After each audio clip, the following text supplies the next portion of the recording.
गंगोत्री यमुनोत्री के कपाट खुलने के बाद अब केदारनाथ और बद्रीनाथ के कपाट खुलने वाले हैं। सनातन परंपरा रही है कि बद्रीनाथ और केदारनाथ के कपाट खुलने पर ज्योतिष पीठ के शंकराचार्य वहां मौजूद होते हैं। इसी परंपरा का निर्वाह करने के लिए ज्योतिष पीठ के शंकराचार्य अविमुक्तेश्वरानंद हरिद्वार से रवाना हुए।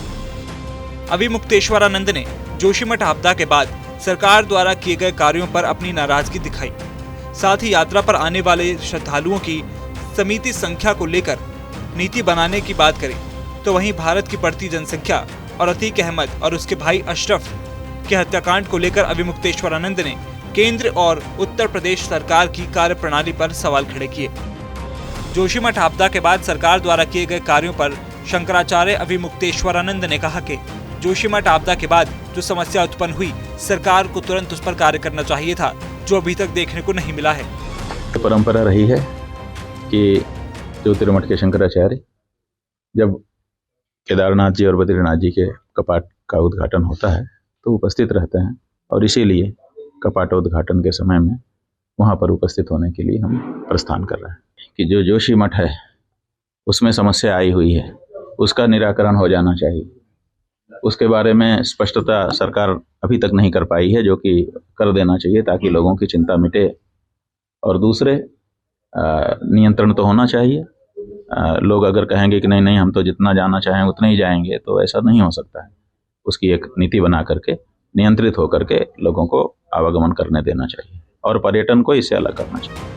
बद्रीनाथ केदारनाथ में गैर हिंदुओं के प्रवेश पर शंकराचार्य अविमुक्तेश्वरानंद ने कहा कि बद्रीनाथ केदारनाथ मंदिर समिति का 1939 में एक्ट बना है, जिसमें कई बार संशोधन भी किया गया है। इसी के आधार पर बद्रीनाथ केदारनाथ की व्यवस्था की जाती है। एक्ट में लिखा है कि मंदिर के किसी भी कार्यों में गैर हिंदू शामिल नहीं हो सकता। इस पर ध्यान देने की जरूरत है। बद्रीनाथ केदारनाथ मंदिर समिति का एक्ट बना हुआ है, बद्रीनाथ केदारनाथ एक्ट कहा जाता है। 1939 में ये बना है। उसके बाद से इसमें संशोधन कुछ हुए हैं, चल रहा है। उसी के आधार पर यहाँ की व्यवस्था होती है। उसमें साफ लिखा हुआ है कि जो गैर हिंदू है वो मंदिर के कार्यों में सम्मिलित नहीं हो सकता। जो गैर हिंदू है वो मंदिर कार्य में नहीं लगना चाहिए। अगर मंदिर का कोई भी कार्य हो रहा है, विस्तारीकरण, सुंदरीकरण, निर्माण जो भी हो रहा है, तो उसमें भी जो दूसरे धर्म के कामगार हैं उनको नहीं उसमें सम्मिलित करना चाहिए, क्योंकि वो भी तो आखिर उसी कार्य के अंग हो गए। भले एक दिन के लिए दिहाड़ी मजदूरी पर आए, लेकिन मंदिर की तरफ से पेमेंट होगा, मंदिर के अगल बगल में मंदिर के अंदर काम करेंगे, तो उस बारे में ध्यान दिया जाना चाहिए। जनसंख्या बढ़ने के मामले में भारत चाइना से भी आगे निकल रहा है। इसको लेकर शंकराचार्य का कहना है कि जनसंख्या बढ़ने से मानव संसाधन कमजोर हो रहा है। जनसंख्या अगर बढ़ रही है तो सरकार को जनसंख्या का सदुपयोग करना आना चाहिए।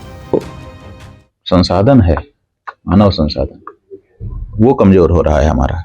हमारे पास अगर मनुष्य ज्यादा हो गए हैं तो हमको उनका सदुपयोग करना आना चाहिए।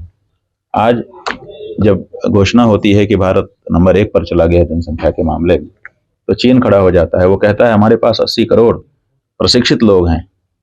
भारत नहीं बोल पाता कि नहीं हमारे पास तो 100 करोड़ है। नहीं, क्यों नहीं बोल पाता? क्योंकि हमारा ध्यान इस तरफ है नहीं कि हमारे यहाँ का जो बच्चा है उसको हम प्रशिक्षित कर दें, उसको शिक्षित कर दें, उसको योग्य बना दें।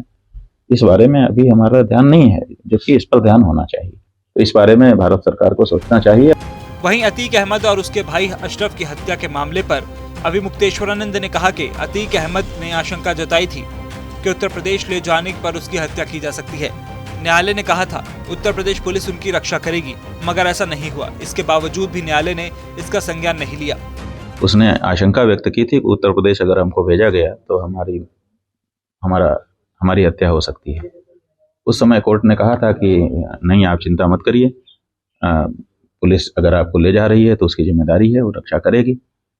तो रक्षा तो नहीं कर पाई पुलिस, लेकिन कोर्ट ने कोई संज्ञान नहीं लिया इस बात का। जो आतंकी है, जो आतताई है, जो अत्याचार लोगों के ऊपर कर रहा है, उसका अंत होना चाहिए।